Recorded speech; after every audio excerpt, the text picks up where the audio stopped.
Olá, meus amigos, sejam todos bem-vindos. Na aula passada falamos sobre pseudoclasses, vimos como se utiliza o hover ou focus. Trabalhamos num formulário básico e deu para entender a funcionalidade de cada elemento entre os apresentados. Nesta aula, vou introduzir os requisitos do banco de dados para começarmos a modelar ele. Vou mostrar aqui os requisitos, vamos extrair as entidades e na próxima aula eu vou trazer já o código SQL pronto para facilitar e não termos muitas aulas demoradas para o processo. Porque afinal o foco não é se concentrar no banco de dados, mas sim trabalhar o nosso sistema de gestão da oficina. Aqui tem um problema, vamos primeiro ler e depois extrair as entidades. Ele diz que o título que vem aqui diz o seguinte: Sistema de controle de gerenciamento de execução de ordem de serviço em uma oficina. Os clientes levam veículos à oficina mecânica para serem consertados ou para passarem por revisões periódicas. E aqui diz que cada veículo é designado a uma equipe de mecânicos que identifica os serviços a serem executados e preenche a ordem de serviço e prevê uma data de entrega. A partir dessa ordem de serviço, calcula-se o valor de cada serviço, consultando-se uma tabela de referência de mão de obra. O valor de cada peça necessária à execução do serviço também é computado, ou seja, além de consultar em uma determinada tabela onde constam os preços, cada valor associado ao serviço realizado no automóvel é computado, o que no final dá o valor da ordem de serviço. O cliente autoriza a execução dos serviços e a mesma equipe é responsável pela avaliação e realiza os serviços. Tudo bem? Até aqui. Porém, aqui vem que cada cliente ou os clientes possuem código, nome, endereço e telefone. Essas são as informações que o cliente ou do cliente que são necessárias para que o sistema armazene. E os veículos possuem também código, placa e a descrição. Cada mecânico possui código, nome, endereço e a especialidade. E cada ordem de serviço possui um número, uma data de emissão, um valor e uma data para a conclusão dos trabalhos. Depois, aqui diz que uma ordem de serviço pode ser composta de vários itens. Por exemplo, o item serviço, o item troca de óleo, manutenção, pode ser um desses serviços que foi prestado ao automóvel. E o mesmo serviço pode constar em várias ordens de serviço. Ou seja, nós temos um cliente que foi realizado uma manutenção, foi realizado o serviço de troca de óleo, troca de parafuso. No outro também pode ocorrer o mesmo. E aqui diz que uma ordem de serviço pode envolver vários tipos de peças. Uma ordem de serviço pode envolver vários tipos de peça e o mesmo tipo de peça pode ser necessária em várias ordens de serviço. Até aqui tudo bem. Vamos auxiliar a extração das entidades. Numa especificação de banco de dados, a primeira coisa a ser feita é a extração das entidades. Então vamos aqui. Nós temos que aqui em cima não tem nenhum problema. Porém, nós poderíamos falar que precisamos também da oficina. A oficina poderia ser uma entidade, porque a oficina possui um endereço, possui tantos outros elementos. Mas esta parte nós não vamos utilizar, não necessariamente. Nós poderíamos aqui já começar a extrair as entidades. Por exemplo, aqui temos a entidade cliente e a entidade veículos. São entidades que necessitam de ser armazenadas. E para quem é recente, o que é uma entidade? Uma entidade é um elemento do mundo real sobre o qual nós queremos armazenar. Eu tenho um elemento, um objeto do mundo real que existe e a sua representação virtual, eu preciso que suas propriedades sejam armazenadas. E essas propriedades são chamadas de atributos. Por aqui, vou extrair a entidade cliente, vou extrair a entidade veículo,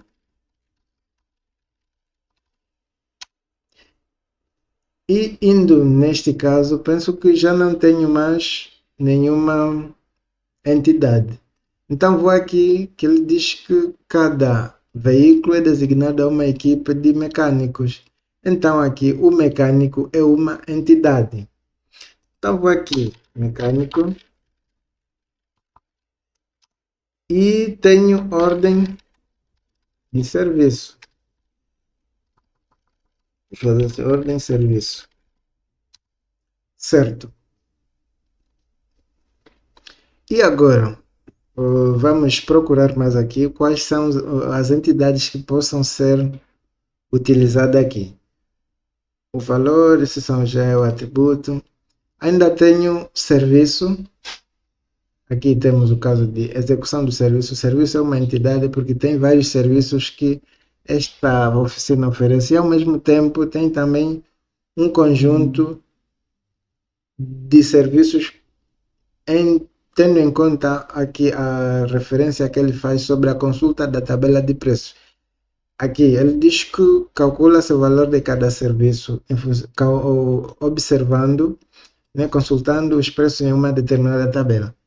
Olhando nisso, eu penso que é necessário que se tenha uma destas entidades. Logo, vamos aqui, por exemplo, serviço. Serviço. E não se preocupe muito em escrever maiúscula ou minúscula. Vou dar aqui uma dica. Pessoalmente, não é uma convenção que existe. Eu pessoalmente escrevo.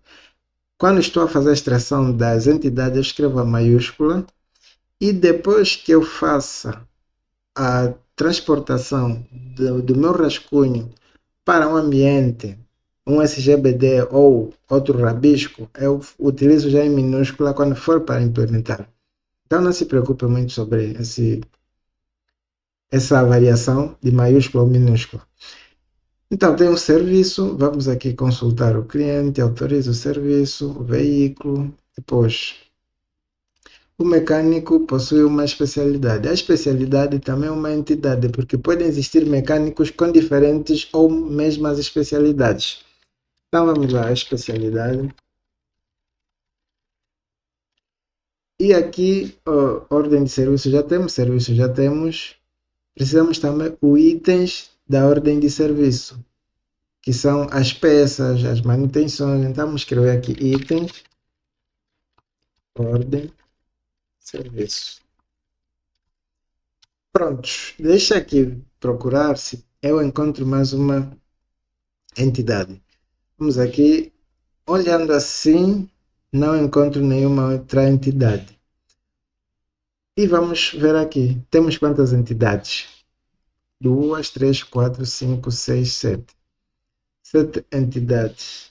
O cliente, o mecânico, o veículo, a ordem de serviço, o serviço, a especialidade e o item de serviço. Vou aqui padronizar, talvez para não fazer confusão. V minúsculo e C minúsculo. Ok. São 7 entidades extraídas do nosso problema. Vamos voltar a ler e entender o problema. Sistema de controle de gestão e execução de ordem de serviço em uma oficina mecânica. Tem um cliente que leva os veículos à oficina mecânica para serem consertados e para revisões periódicas, né? Passando em revisões periódicas. Cada veículo é designado a uma equipe de mecânicos que identifica os serviços a serem executados. Ok, penso que daquilo que são as entidades nós temos quase tudo. Para a entidade cliente, olhando aqui, nós temos os possíveis atributos ou as possíveis propriedades do elemento que nós queremos armazenar. Nós temos o código e depois, nesse caso, o nome, o endereço e tenho o telefone.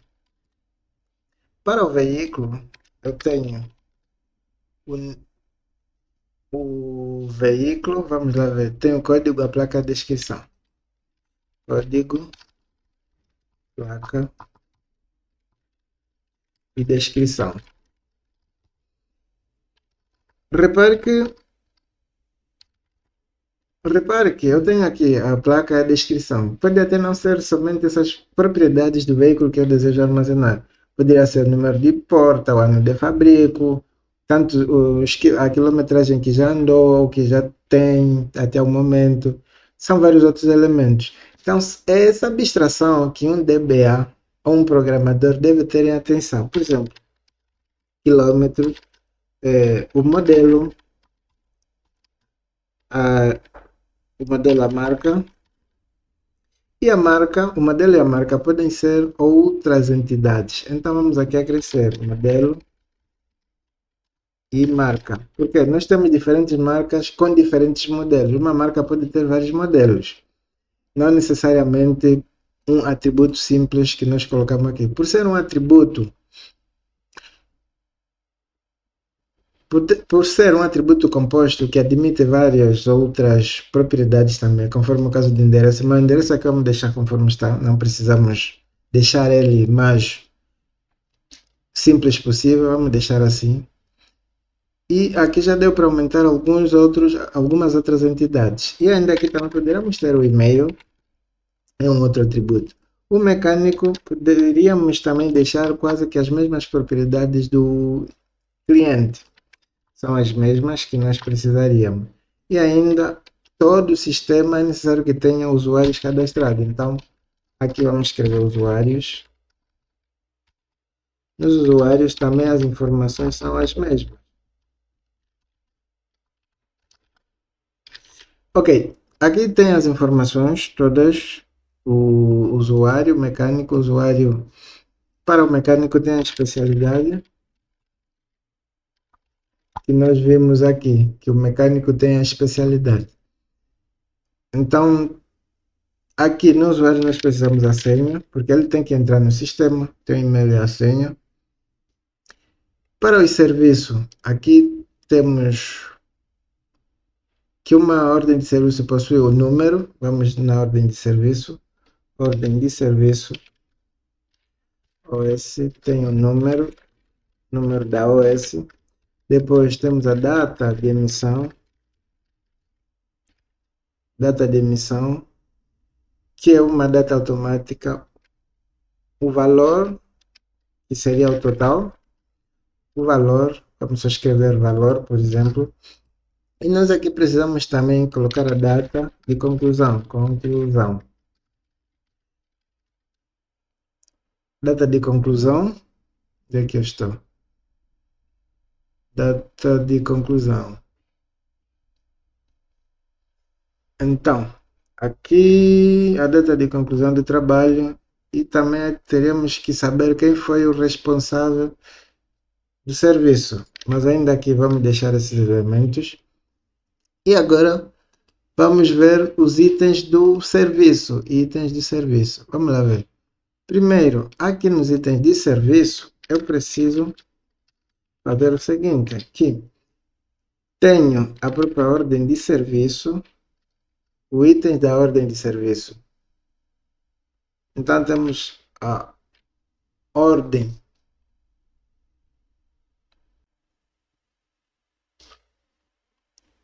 Ok. Aqui eu tenho a ordem de serviço e vamos aqui extrair os atributos desta ordem de serviço que podem não constar na especificação que nós temos aqui. Repare que eu tenho a própria ordem de serviço, tem que estar nos itens. Depois, qual foi o serviço? Porque aqui estamos diante de um relacionamento do tipo muitos para muitos. Por exemplo, uma ordem de serviço pode ter vários itens, né? Se nós olharmos assim, se nós olharmos no âmbito mais geral, uma ordem de serviço pode ser associada a vários itens e vários itens podem pertencer a várias ordens de serviço. Por isso que estamos do tipo de relacionamento de muitos para muitos, onde surge este aqui. E aqui podemos falar qual é o serviço, qual é a ordem de serviço. E também poderemos aqui colocar qual foi a quantidade daquele serviço. Por exemplo, porcas, poderemos ter tantas quantas for. Qual é o preço? O preço daquele serviço. E qual é o subtotal? Subtotal. E daí nós precisamos outros elementos que não são muito importantes de momento ou não menos importantes. Aqui os atributos são simples, nós só precisamos do código ou o ID dele, mas sim a descrição. O código é a descrição. Código e a descrição. O serviço também poderia obedecer quase o mesmo elemento. Porque aqui no serviço eu só tenho o campo nome, a descrição e o preço daquele serviço, né? Também necessário. Logo, temos o código, a descrição do serviço, depois o nome do serviço, também é necessário, nome do serviço, descrição do serviço, não muito necessária, mas fica aqui, a descrição do serviço, o preço daquele serviço, porque aqui o serviço está a ser considerado como a tabela a ser consultada. O estoque, e se aquele serviço está a ser fornecido ou não, então vamos falar que se está ativo ou não, e praticamente isso. O modelo e a marca também recebem praticamente poucos campos. Primeiro temos o código, depois temos a descrição dessa marca. E o mesmo acontece do modelo, e o mesmo acontece com a marca. Só porque aqui uma marca tem vários modelos, então aqui poderíamos falar qual é a marca daquele modelo. Tem o relacionamento por aqui. Estes são os atributos que conseguimos pegar aqui. Por exemplo, o cliente são 2, 3, 4, 5, 6, 7, 8, 9, são 10 atributos, 10 entidades com seus atributos. Mas aqui é um rabisco que eu fiz. Por exemplo, isso aqui não precisa de um CGBD. Você pode pegar o papel e fazer essas descrições, que comumente é chamada de modelagem conceitual como tal. Você poderia utilizar um papel, um bloco de nota, algo que pudesse te auxiliar para anotar essas entidades. E no modelo conceitual existe uma técnica mais utilizada que é o chamado modelo entidade de relacionamento. Eu vou trazer o script na próxima aula, já feito, e vou informar quais são as entidades que foram acrescidas em função da realidade do problema. E mostrar que às vezes as entidades do problema não se restringem apenas no que você vê, mas também tem que fazer uma investigação daquilo que é possível ser feito no sistema. Então é necessário que você incorpore essas outras entidades que não aparecem logo de cara. É isso que eu tinha para você. Até mais e tchau.